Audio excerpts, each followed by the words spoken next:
right. Hey, it's Rio, and I'm in my home office again today. And today we have some new stuff, right? So we get to talk about some fun new stuff, I think, because the internet's like one of my favorite topics to talk about.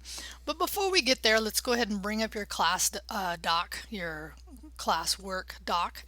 Google Doc, and let's start taking notes. So we have week 5, your major heading, and then under here, the first thing I want you to put is the answer to this question is how are you doing in this class? Okay. Now, there's a couple things. One way to answer this is just look at your grade. Your grade is an indication of how well you're doing. Okay.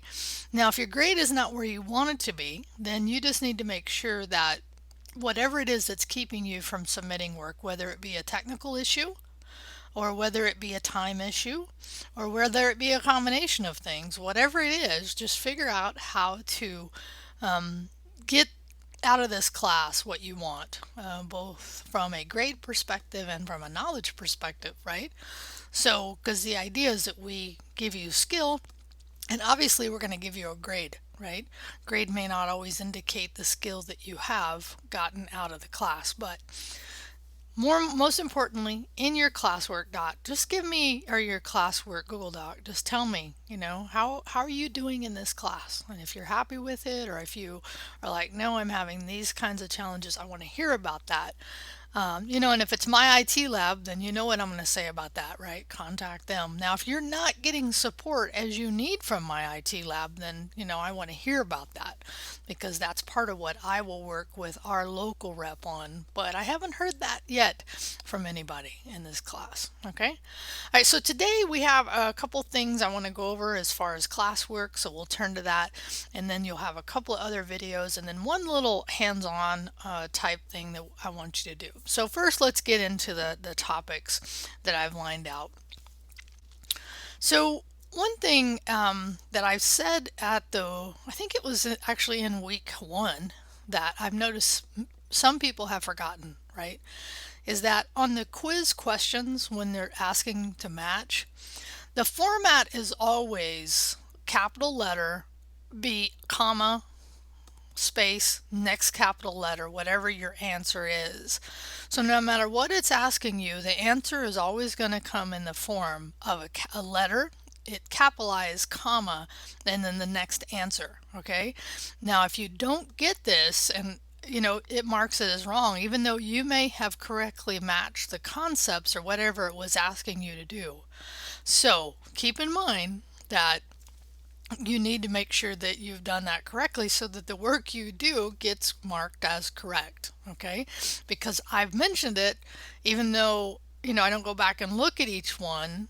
You may ask me to review it, but I'm going to say, well, if you're not using the right format, then that's what you need to do on the future quizzes. Okay. So in your notes, that's the format you need to be using. If you're not using it, that's part of why you're getting marked wrong on the quizzes.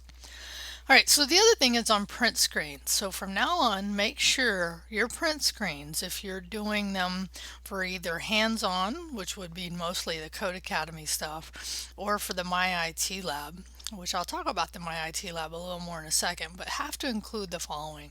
The score or the badge, okay, your account name, your profile, okay, and a date if possible. Now the date's a little harder on Code Academy because I don't think I actually do think on the badge there's possibly a date, but I know on my IT lab there is. Okay, so if I don't see those things on a print screen, I'm going to start marking off 10 points.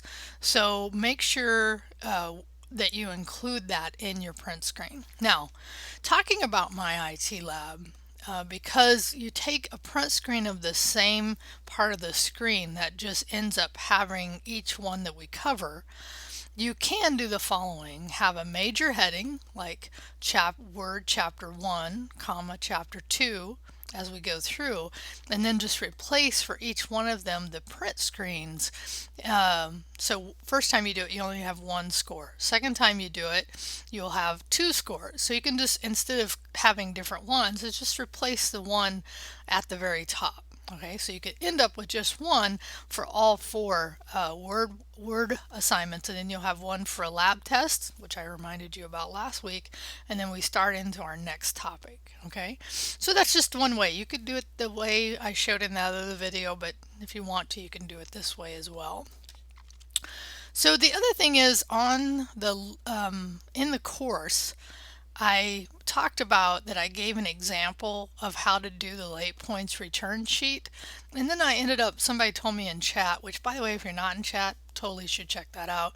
But somebody told me that it wasn't actually viewable. So I went in and changed that. So if you're looking for that, go back into the course, click on it again. And again, that's just an example of how yours needs to be laid out. Okay. So I just want you to know that A, now it works. Sorry about that. B, it is just an example for you then to go into your drive and in shared with Rio, create a sheet that is the late points returned or whatever you really want to call it. Okay. And then whenever you're submitting work late and you want those points back, you can either do it in Canvas when you submit it, or you can do it, send me an email with a link to that to use those points. Okay. All right, so the other last thing I think is not going to show up. It's not because of my screen here. So let me just tell you, right? So right now you're going through and putting in your notes for your classwork. So the other thing is that on Wednesday, which happens to be today of week 4, but it doesn't matter, any Wednesday on my office hours are from noon to 12:50, Monday through Thursday. By the way, you'd find those in the syllabus and a link in there. But on Wednesday, my office hour is actually held in the classroom, okay, BE 127. So if you just need to come in and work, you're more than welcome to just come in and work in BE 127, okay.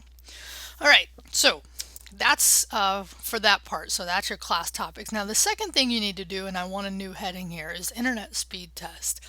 One of the things you're going to get from the videos and from the chapter is to talk about, many things related to the internet. So one thing I think it's just fundamental to know is what is your internet speed, and really even for the students in the classroom, it's best to do this at home or on your mobile device. All mobile, whether it's iPhone, Android, Windows Phone, all have an app for testing the internet speed. On a desktop, it's really simple. Actually, Google's made it even simpler lately, is if you just go and type internet speed test, they actually have one now that you can run, but there's also ones I've used in the past that are really great as well.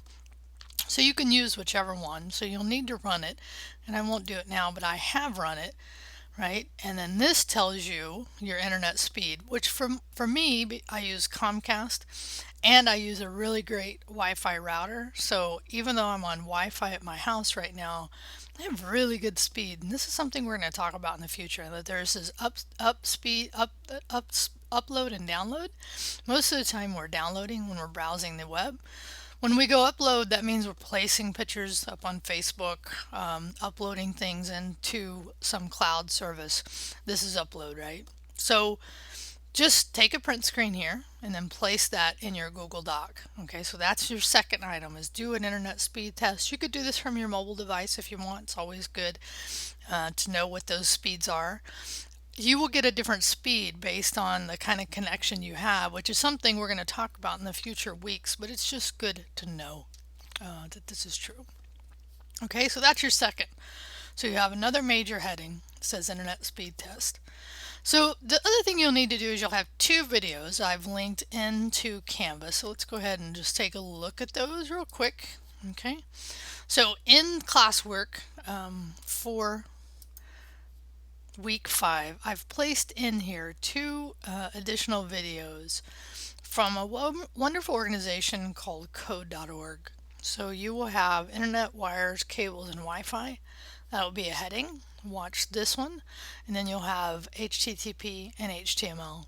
So these were the other 2 headings. So you'll end up with a heading for the video you're watching now, a heading for your internet speed, a heading for the internet, wires, cables, and Wi-Fi, and a one for the HTTP and HTML. Okay, so those are the headings that you'll have for classwork this week.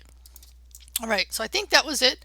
So that's your week 5 classwork. Again, knowing where you're at, how you're doing is a really important thing. Knowing how to find me, how to find support in general is a really important thing for not just this class, for any class, right?